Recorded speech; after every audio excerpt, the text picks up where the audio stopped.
do some detective work. Take a look in the trash. See if there are these little metal canisters called Whippets or balloons. You have like a 22-year-old, son or daughter, and they're just like you finding balloons in the garbage. That could definitely be likely as a sign. I don't think too many of us play with balloons, when we're that age.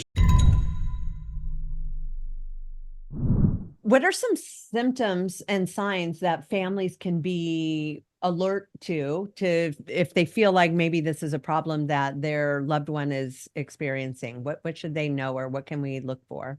Yeah, it's kind of hard to spot this sort of use, like similar with Except cleanup. all the empty whipped cream cans in the trash. Yeah, that's the first thing I was going to say actually is yeah, like keeping an eye out. If you think something's suspicious and going on with your loved one, you do some detective work. Take a look in the trash. See if there are these little metal canisters called Whippets or balloons. You have like a 22-year-old, son or daughter, and they're just like you finding balloons in the garbage. That could definitely be likely as a sign. I don't think too many of us play with balloons, when we're that age. Is it the same ones like helium, like where it changes your voice?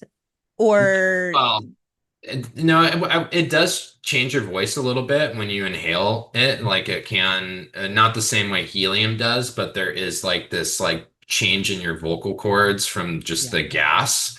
yeah. But, if your loved one's maybe complaining about numbness or tingling sensations, especially in their hands or feet, you notice them stumbling or changes in the way that they walk, that could be some of that neurological damage. And then this drug can actually make you pretty paranoid.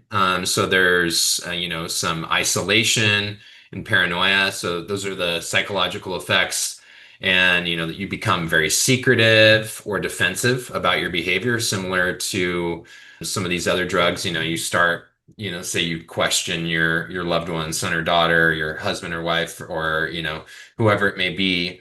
Like, I noticed you're acting different, and they get very defensive. So that could also be a telling sign that there's something going on, there's something secretive. It could be some sort of addiction or drug use occurring. And then yeah, just the spending habits, so just unexplained money being spent, online purchases.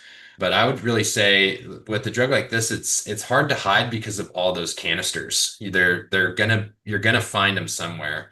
And so yeah, doing that detective work if you think something's going on, and taking a look in the trash, and they'll be probably very good at trying to hide it. So it could be under a bag in the trash or something like that. So yeah, just some things to look out for, and yeah, some way to kind of figure out what's going on.